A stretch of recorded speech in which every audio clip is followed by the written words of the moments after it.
ज्योति मान रहे हैं। हम किस में हैं? हम किस में हैं? ब्रह्म ज्योति में। किससे हैं? वो शब्द याद रखना, का है। किस से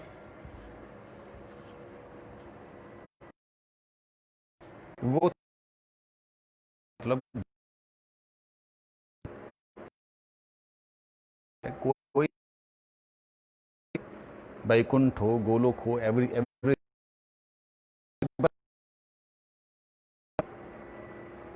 ये जो मोटी बुद्धि है, जो देखने वाली बाहर की स्थूल, सब कुछ उसमें है। और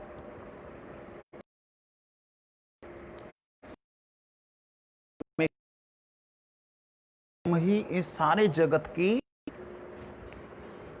सृष्टि का स्थिति, यही आ रहा है ना। अभी हम इसमें वो बड़ा हुआ, जैसे उदाहरण के लिए ये शरीर में आत्मा है, ब्रह्म में, किसमें, मतलब ब्रह्म है, ब्रह्म में, ब्रह्म है प्रकाश, केवल मात्र प्रकाश। किसका प्रकाश? नहीं, किसका प्रकाश, ये सोचने वाली बात है। किसी का प्रकाश किसी से अलग है क्या? आभा, मेरे ये रूप मेरे से अलग है, उसके वो वस्तु नहीं हो सकता है, वो वस्तु से अलग भी नहीं है, वो वस्तु भी नहीं है और वस्तु से अलग भी नहीं है।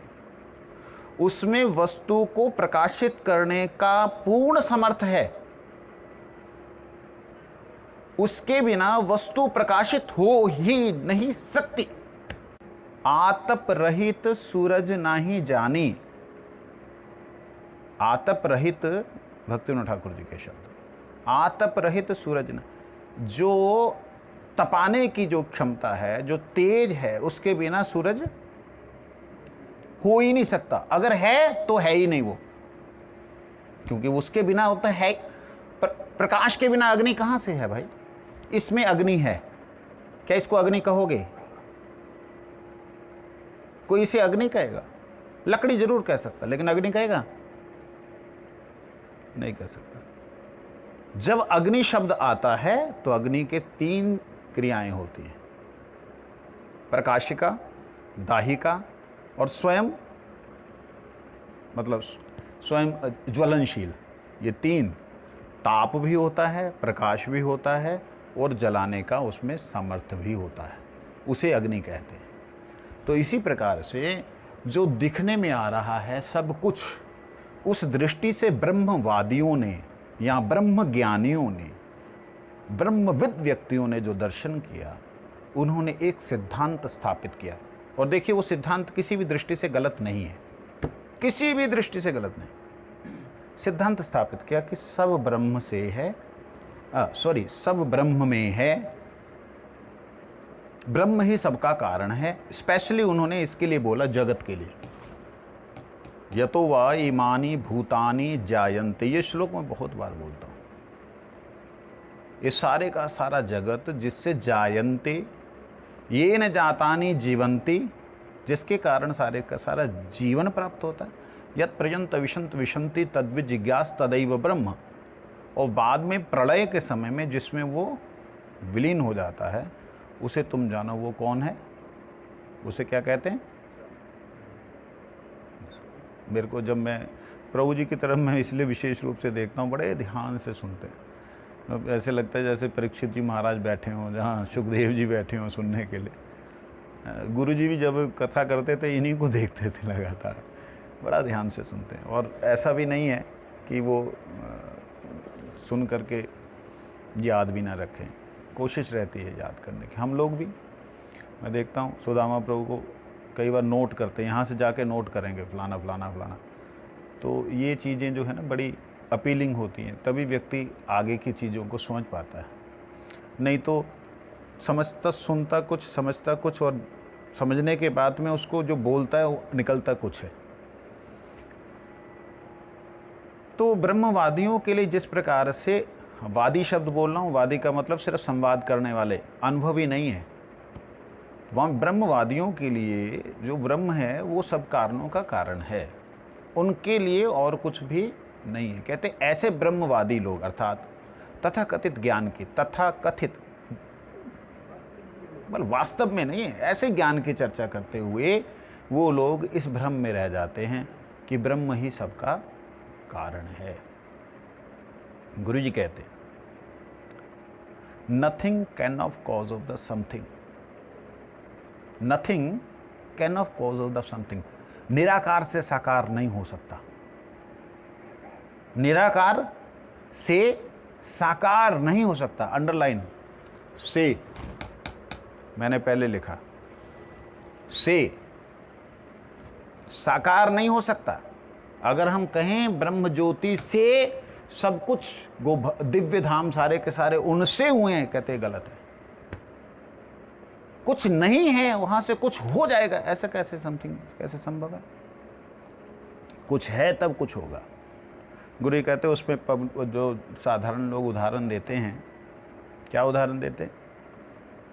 जैसे H2O का फॉर्मूला गुरु जी बोलते थे, हाइड्रोजन प्लस ऑक्सीजन। ये तो पानी तो था नहीं, दो गैसों को लेकर के पानी हो गया। तो पहले तो दृश्यमान नहीं था, दो गैसें जुड़ी तो उससे दृश्यमान हो गया। तो गुरु जी बोले वो दो गैस है कि नहीं है? वो है तो हुआ, वो नहीं होता तो कहां से होता? तो ये चीज समझने वाली है। ये जो प्रकाश है, ये प्रकाश स्वयं कुछ भी नहीं करता है, स्वयं कुछ भी नहीं करता। अगर, इसलिए इसे निष्क्रिय कहते हैं। क्या कहते?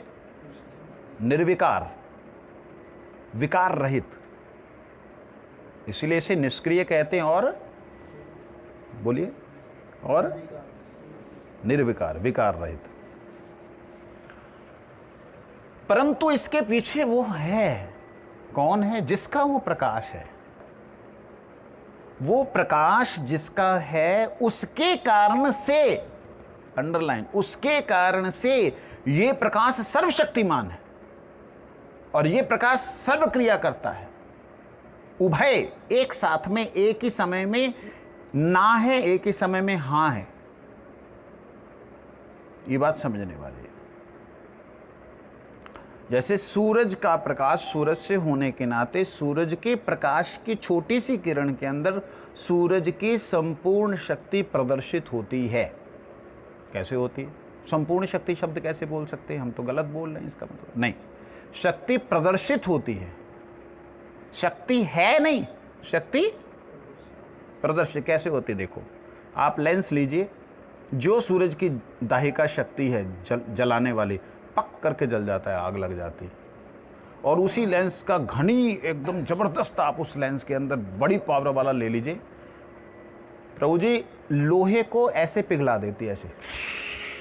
इसके ऊपर एक विज्ञान चर्चा हो चुकी है, मैंने उस चीज को देखा था।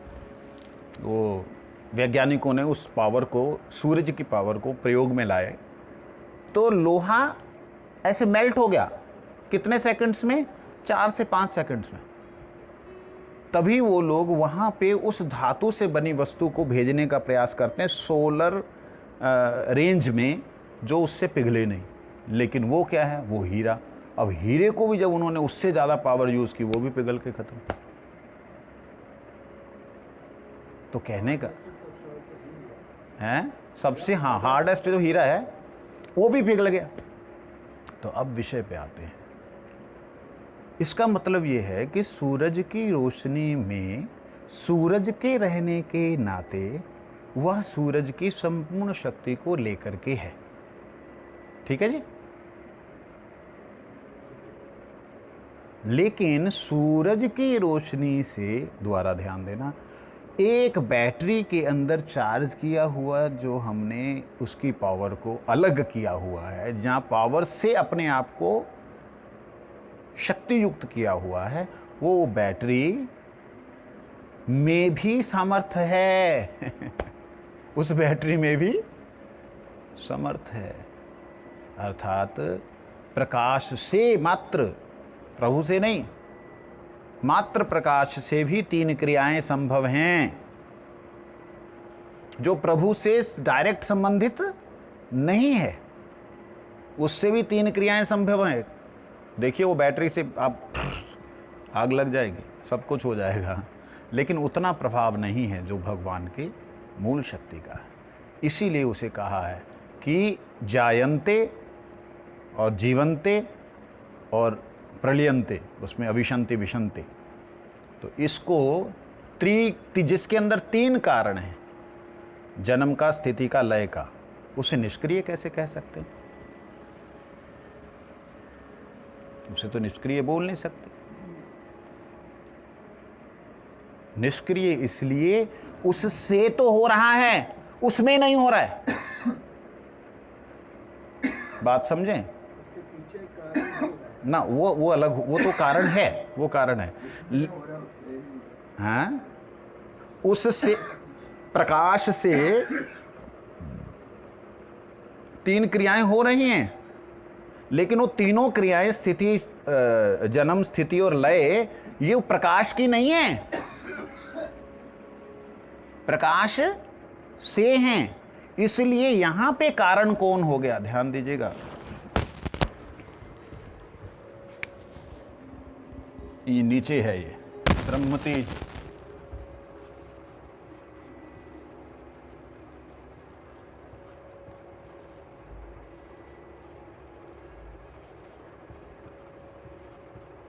ये ब्रह्म तेज क्या हो गया? सर्व कारण हो गया। सर्व कारण का मतलब तीनों कारण।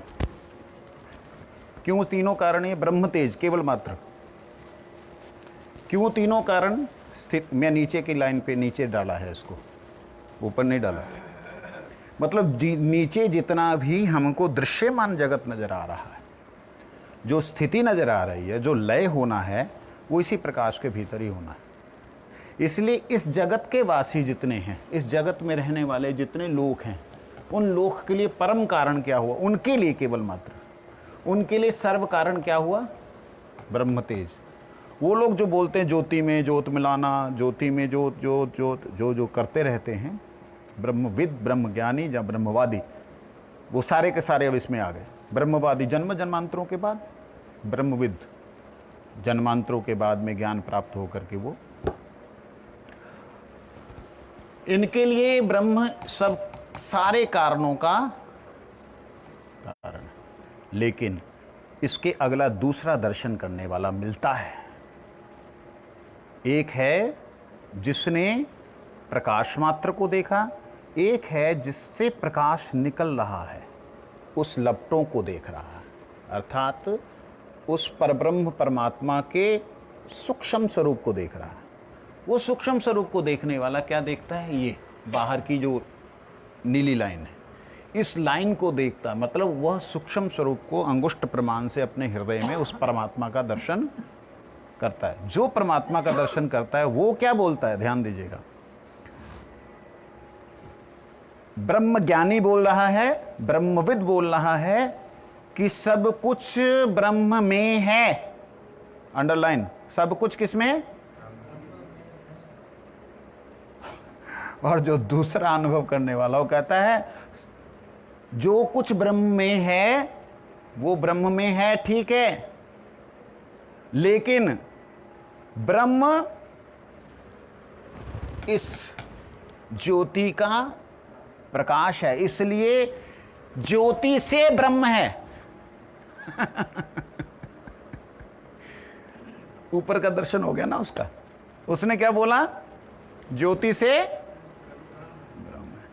अच्छा, ज्योति से ब्रह्म होना एक अलग बात है, और ब्रह्म से ज्योति होना ये दूसरी बात है। ब्रह्म से ज्योति कभी नहीं होती, होती है?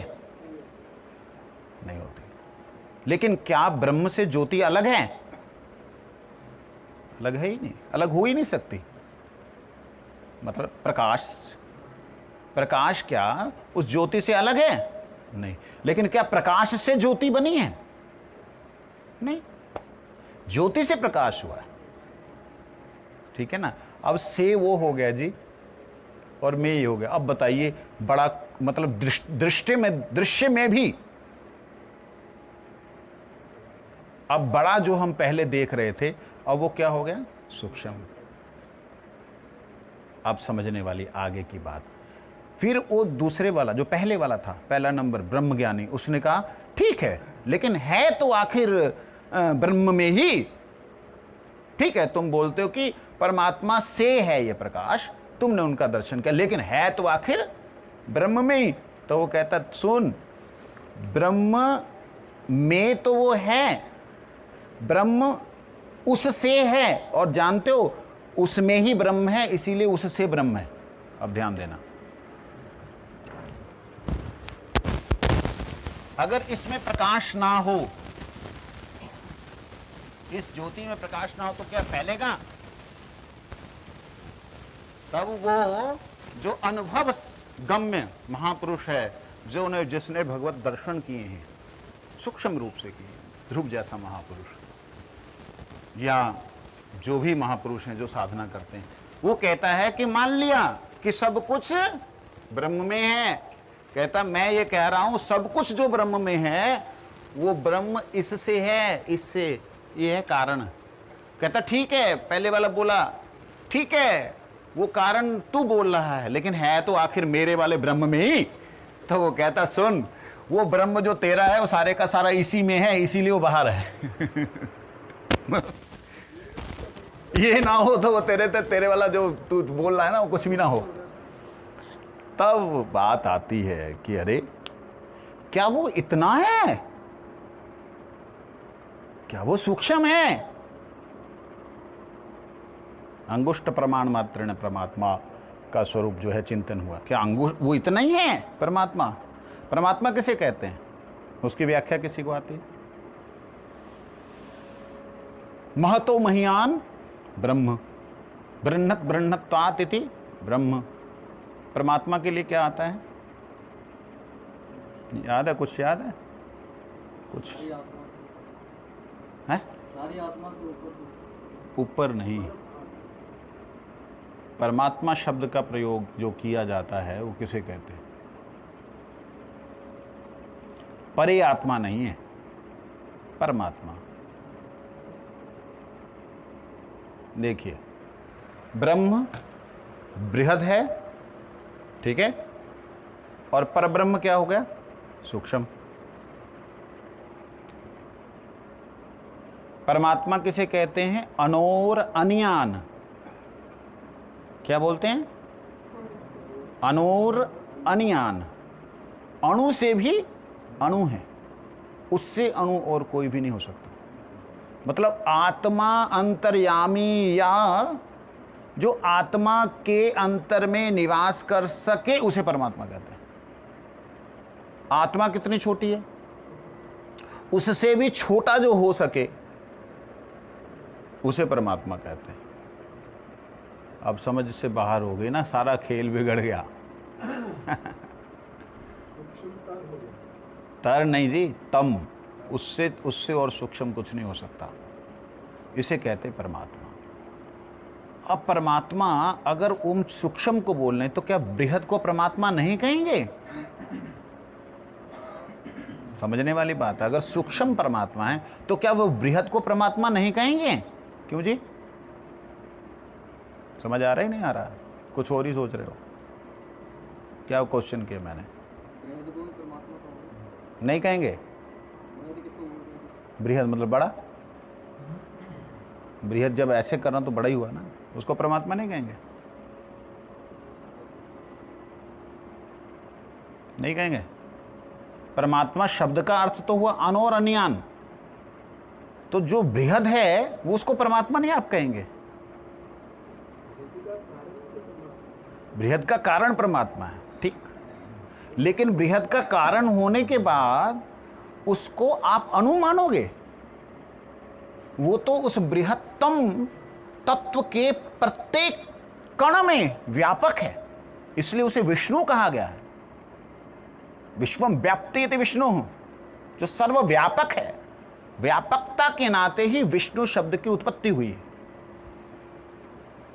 व्यापकता शब्द के कारण ही विष्णु नाम शब्द जो है इसकी व्युत्पत्ति हुई है, प्रकट हुआ है। तो जब जिस ब्रह्म को आप केवल ब्रह्म कह रहे थे, उस ब्रह्म में परमात्मा शक्ति होने के कारण, मतलब परमात्मा उसका कारण होने के कारण, इसलिए ब्रह्म सर्व कारण है और परमात्मा क्या है? सर्व कारण कारण है। जो सर्व कारण तुम बोल रहे हो उसका भी कारण कौन है? परमात्मा। परमात्मा कारण का मतलब ये नहीं होता कि उससे अलग हो गया, उसमें है। जैसे मैंने अभी बोला, इसी में ब्रह्म है, उससे अलग हो गया, ऐसा कभी मत सोचो। अब आगे चलें तीसरे स्टेप पे। जिसने वो परमात्मा स्वरूप का दर्शन किया था अणु स्वरूप से अपनी आत्मा के भीतर, जो उसने अनुभव किया था वो एक बालपन का अनुभव था। क्या अनुभव था? बालकपन का। जहां एक ऐसा अनुभव, जो अनुभव केवल उसके आत्मा के सामर्थ्य के अनुसार था, उसको वास्तविकता में परमात्मा अनुभव नहीं हुआ। दर्शन हुआ, पूर्ण अनुभव। जब उसे परमात्मा का पूर्ण अनुभव होता है, वही तत्व जो केवल पहले प्रकाश था, वही तत्व जो प्रकाश का कारण परमात्मा बना, वही तत्व फिर उसको भगवान का स्वरूप दर्शाता है। और वो भगवान के धाम में केवल मात्र भगवान नहीं है, उनका सारे का सारा वैभव है। अब प्रश्न आता है, भगवान शब्द का प्रयोग क्यों नहीं हुआ है उपनिषद के अंदर, विशेष करके श्वेताश्वतर उपनिषद में? अन्य उपनिषदों में कहीं कहीं हुआ, इसमें क्यों नहीं हुआ? इसमें इसलिए नहीं हुआ क्योंकि वेद जो हैं वो ब्रह्म की ही उपासना करते हैं। तो क्या, तो फिर हम तो इनसे अलग हो जाएं? अच्छा है, भगवान ने भी गीता में क्या दिया, क्या कहा? क्या बोला? त्रैगुण्य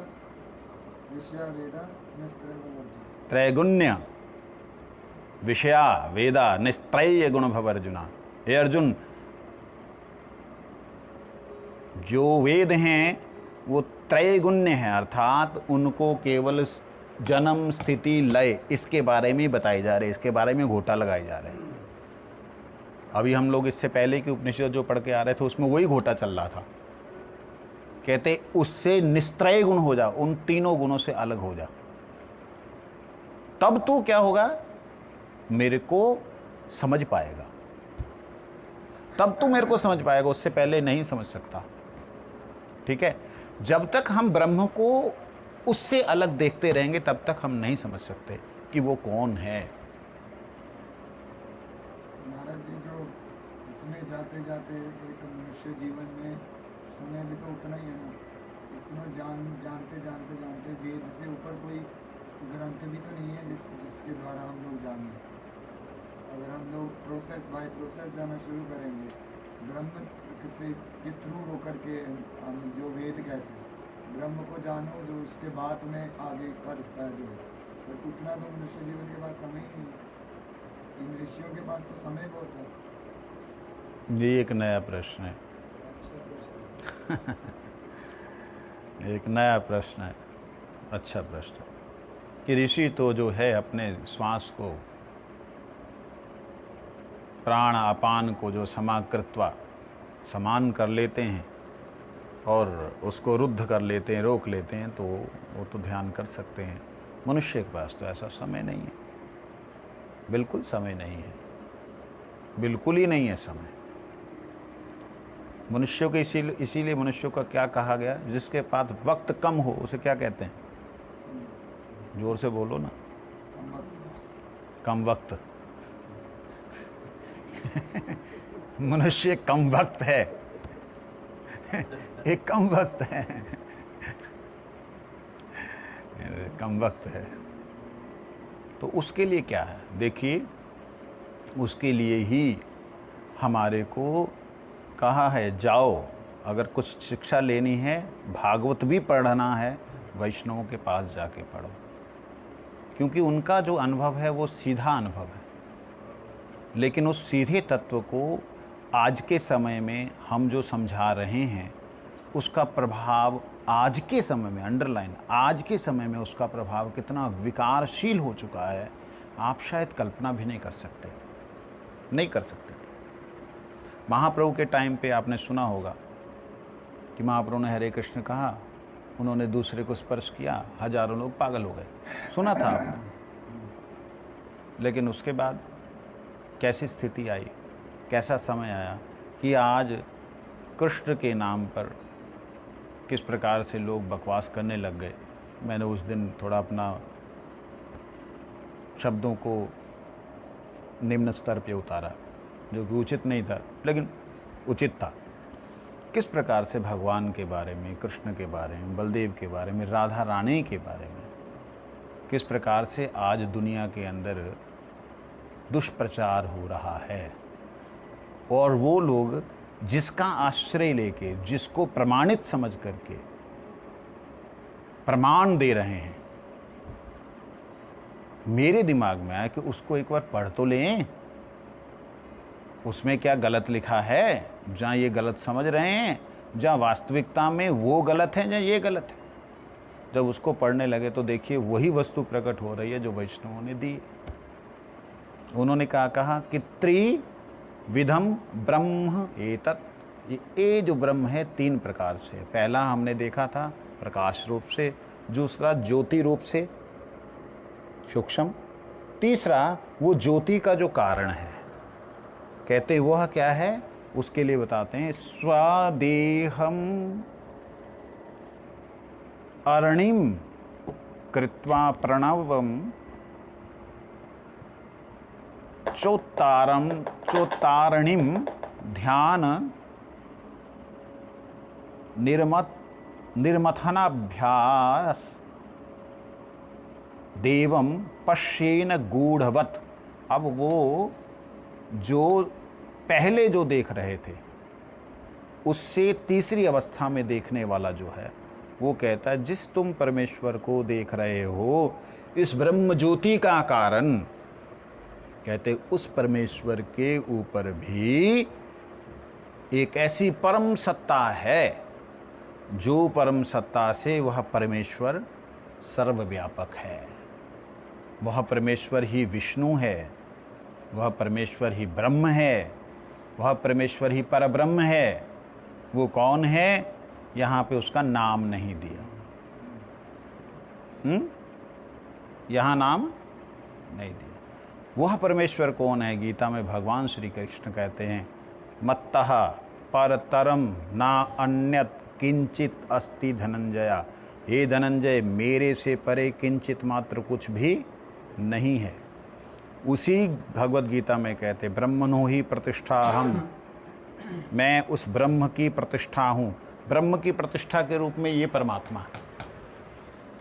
उस प्रतिष्ठा की भी प्रतिष्ठा मुझसे है, मुझ में है, मेरे द्वारा है। ये बात समझनी चाहिए, क्योंकि परमेश्वर जो है, ये जो परमेश्वर जिसे कहा, यहां विष्णु जितने तत्व हैं, भगवान विष्णु के जितने भी लोक हैं, वो सारे ही परमेश्वर हैं। विष्णु तत्व सब परमेश्वर है, लेकिन सारे के सारे किनसे हैं, ये बात जानने वाले वो हैं अखिल ब्रह्मांड नायक परात्पर परब्रह्म श्री कृष्ण। ध्यान रखिए, परब्रह्म शब्द राम जी के लिए प्रयोग हुआ है, परब्रह्म शब्द नरसिंह भगवान के लिए प्रयोग हुआ है, परब्रह्म शब्द भगवान विष्णु के लगभग सभी अवतारों के लिए, कला अवतारों के लिए नहीं, सभी अवतारों के लिए हुआ। भगवान शब्द का प्रयोग नारद जी के लिए भी हुआ, कपिल के लिए भी हुआ, व्यास जी के लिए भी हुआ। पढ़ा है आपने, पढ़ा है? तो भगवान शब्द उनके साथ कैसे प्रयोग कर सकते हैं? शिव के लिए भी, हाँ जी, शिव के लिए भी। शिव के लिए भी भगवान हुआ है। भगवान शब्द सबके लिए प्रयोग हुआ, परब्रह्म शब्द सबके लिए प्रयोग नहीं हुआ। कहीं भी व्यास जी को परब्रह्म नहीं कहा गया। भगवान अब यहां दिखने में कैसा लग रहा है कि भगवान की कला को भी भगवान कह दिया। ये तो गलत दिख रहा है ना। क्या भागवत गलत है? नहीं, हमको उसे समझना होगा। समझने का उसे अच्छे ढंग से तरीका समझना होगा। क्यों भगवान कहा? क्योंकि भगवान ही जिस रूप में आए हैं, जिस रूप में इस जगत में कृपा करने के लिए आए हैं, जो भगवान ही आए, मतलब कोई विष्णु अगर किसी, ये तो भगवत तत्व है ना, सारे का सारा, सब भगवान कहे जाने वाले। यही अगर किसी ब्रह्मांड के किसी जीव के अंदर प्रकट हुए हैं अपने आप को प्रकट करने के लिए, दिखलाने के लिए, तो वह जिसमें आए हैं उसे चाहे अंश कहें चाहे कला कहें, उसे भगवान शब्द के द्वारा संबोधन किया जा सकता है। भगवान नहीं होने पे भी संबोधन किया, ऐसा कैसे हो सकता है जी? भागवत जी में हुआ है ऐसा। कौन सा श्लोक है, याद है? एते च अंश कला पुंसा, एते चांस बोलो। एते चांस कला पुंसम कृष्णस्तु भगवान सर्वव्यापकं लोकं वियन्ति युगे युगे इंद्रियारि व्याकुरम लोकम, वियन्ति युगे युगे। युग युग में जो आते हैं वो भगवान शब्द के द्वारा ही अभिविहित होते हैं। क्या शब्द के द्वारा? इसका मतलब उनके उस भगवान शब्द के साथ परमेश्वर और उनका प्रकाश साथ में है। भगवान शब्द जब हम प्रयोग करते हैं तो भग मतलब होता है शक्ति, और शक्ति कौन सी शक्ति? परमात्मा शक्ति और उनके प्रकाश शक्ति, प्रकाशिका शक्ति, परमात्मा प्रकाशिका शक्ति ब्रह्म। तो हाँ, कितने ब्रह्म हो गए फिर तो? ब्रह्म एको ब्रह्म द्वितीय नास्ति बोलते हैं। एक ही ब्रह्म है, दो हो नहीं सकते, है ना? वो भगवान है। हाँ, षड ऐश्वर्यों के अंदर एक है, एक ऐश्वर्य है ऐश्वर्य। एक ऐश्वर्य का नाम है ऐश्वर्य, एक का नाम श्री है, सौंदर्य है। सौंदर्य परमात्मा, ऐश्वर्य जो है समग्र ऐश्वर्य वो है ब्रह्म। वाला उनको हम डिफाइन नहीं कर सकते, मोटी बात समझने के लिए। जब हम पंच तत्व का ये शरीर बोलते हैं ना, तो इसको डिफाइन नहीं कर सकते। पानी, ये पानी है, ये वो है, ये डिफाइन नहीं कर सकते, अलग नहीं कर सकते। लेकिन क्या समझने के लिए बताया गया है। जैसे पांच तत्व बोल दिए, ऐसे छड़ ऐश्वर्य बोल दिए, उनको आप अलग नहीं कर सकते ना। आप बता सकते हो कि इसमें ये कम है वो ज्यादा। वो भगवान शब्द के द्वारा अभिभूत हुए। लेकिन वहां शब्द क्या दिया है? एते च अंश कला, कोई अंश है कोई कला है। कला किसे कहते हैं, याद है? कला, कला आर्ट, कला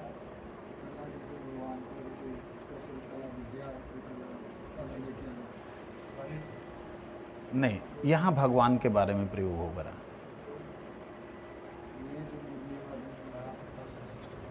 जो अपना श्लोक है ना चैतन्य चरितमृत का, यस्य अंश अंश विभवा, उसको कला कहते हैं। जिसके अंश के अंश का जो अंश होता है उसे कला कहते हैं। ठीक है ना? तो क्या हो? नित्यानंद रामम शरणम प्रपद्ये, संकर्षण कारण दशाय गर्भोदशाय।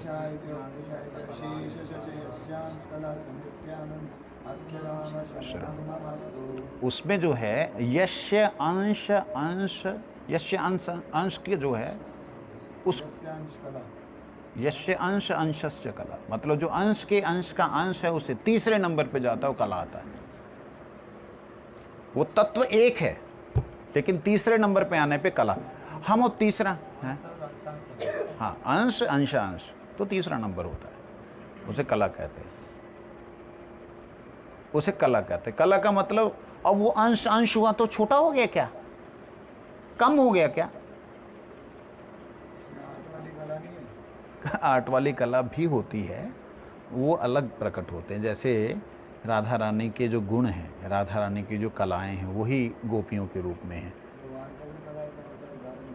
भगवान के बहुत से कला अवतार हैं। जैसे उदाहरण के लिए बंशी का अवतार हुआ, भगवान की जष्ठी का अवतार हुआ, लाठी का अवतार हुआ, ये हैं उनके उपंग अवतार। ठीक है, ऐसे भगवान के रूपी जो कला है उसका अवतार जो है, ये सब अवतार भगवान की कला के, भगवान की वाक्पटुता, इसका अवतार। जैसे श्रीला ऐसी भक्तिवेदांत स्वामी महाराज जी को लोग कहते थे भगवान का शक्त्यावेश अवतार है। श्रीला प्रभुपाद जी को भगवान की वाणी का अवतार कहा, गौरवाणी। गौरवाणी क्या है? नमस्ते गौरवाणी श्री मूर्ते दीन तारिणे। गौरवाणी की श्री मूर्ति है जो दीन तारणों को। ऐसे ही भगवान के गुण हैं। अनंत गुणों में से कोई कोई गुण कभी कभी किसी जीव में विशेष रूप से प्रकाशित हो जाता है, और वह प्रकाशन इतना जबरदस्त होता है, जैसे किसी के अंदर है गुरु ही वो, लेकिन उनका शासन बड़ा खतरनाक होता है। परम पूज्यपाद संत गोस्वामी महाराज जी के बारे में सुना। भारती महाराज जी और जति महाराज दोनों जने हमारे पास, हम लोग गोकुल में थे तो वहाँ आए थे, मठ में थे गोकुल में, तो उनसे कथा सुनने में बड़ा आनंद आता था। ये ना बिल्कुल संत गोस्वामी महाराज की तरह पगड़ी बांध के उन्हीं के स्टाइल में बोलते थे। उन्हीं के स्टाइल का एकदम पिच भी वैसी है, चक करके जो इनकी हाई पिच पे जाती वैसी जाती। तो मेरी थोड़ा सा रुचि देख करके उन्होंने कई बातें बोली, तो मैं अपना जिज्ञासु मेरा जो एक स्वभाव है उसके कारण मैं कई प्रश्न करता था। तो उस प्रश्नों के जवाब में देते देते उन्होंने बोला, कहते कि इतना तो हम भी अपने गुरुजी से पूछ नहीं पाए। मैंने कहा क्यों? कहते हमारा इतना बुद्धि नहीं था, हमको तो गुरुजी ने मानुष बना दिया। मैंने कहा मैं ठीक है बोला। कहते ऐसे नहीं है जो तुम सोच रहे हो। कहते इतना मारा है ना, तुम कल्पना में, तुम जैसा आदमी भाग जाता। तो मैंने कहा मारा मतलब हो ठीक है, थप्पड़ आदि मारा होगा और कुछ।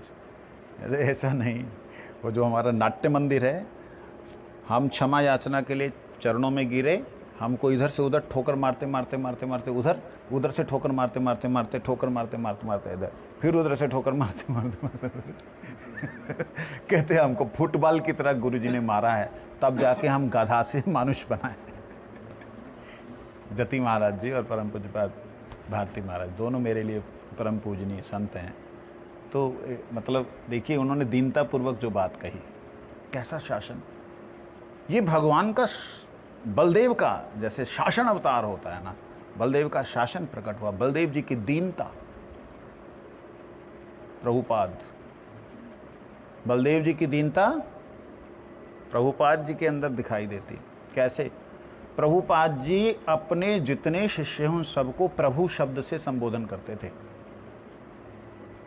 मालूम है?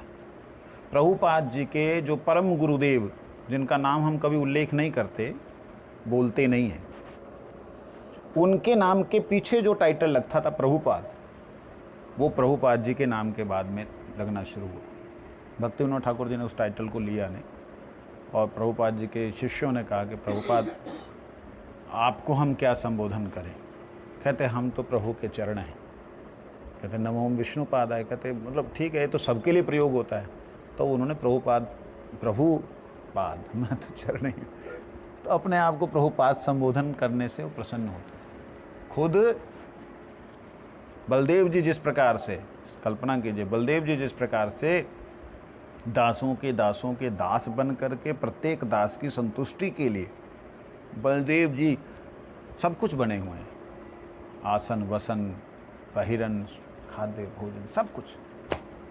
तो ये चीज है। तो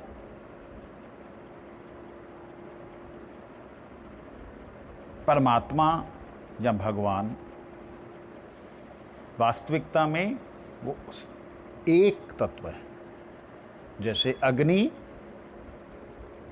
लपटें और प्रकाश, इन तीनों में से आप किसी को अलग कभी भी नहीं कर सकते, और तीनों एक दूसरे के परिपूरक हैं। तीनों एक दूसरे के परिपूरक हैं। इस जगत के अंदर, इस जगत के अंदर, इस लाइन के नीचे लोगों में भ्रम हो सकता है। ब्रह्म अलग है, परमात्मा अलग है और भगवान अलग है। लेकिन इस जगत के बाद में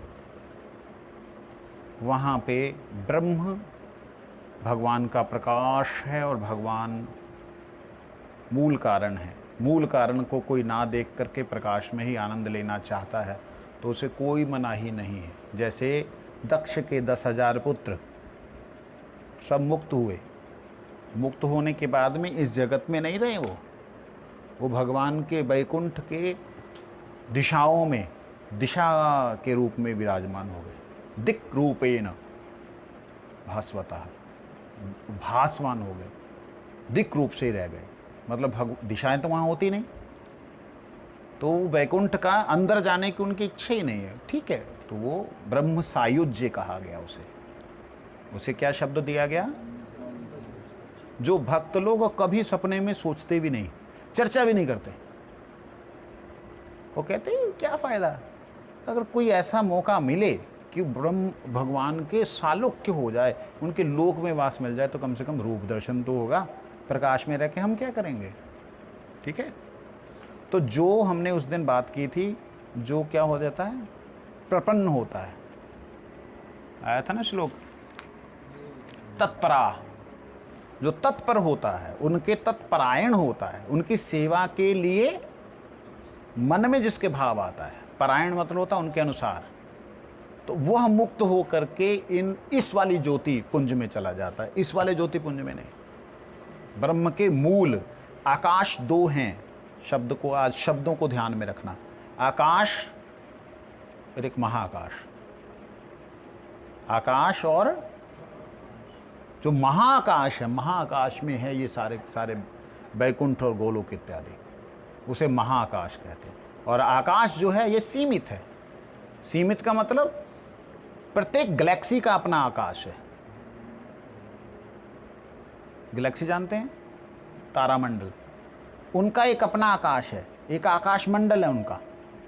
तो आकाश जहां मंडल के रूप में है उसे आकाश कहते हैं। तो बहुत हो गई।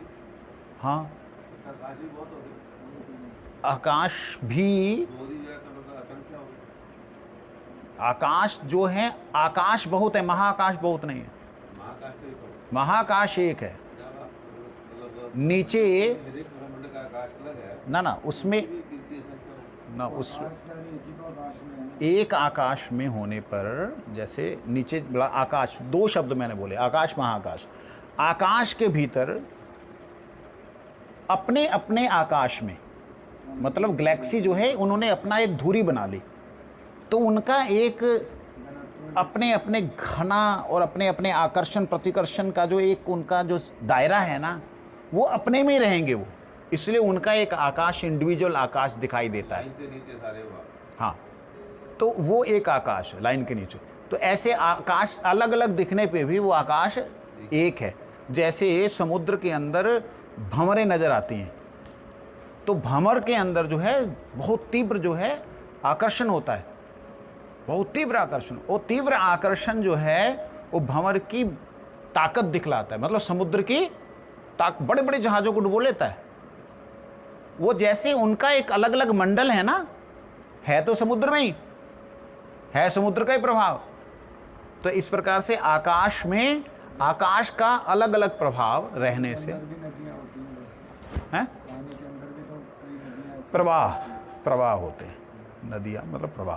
तो हम विषय पे वापस आते हैं। इसी प्रकार से अब ध्यान दीजिए, महाआकाश है, आकाश में छोटे छोटे आकाश जैसे अलग हैं।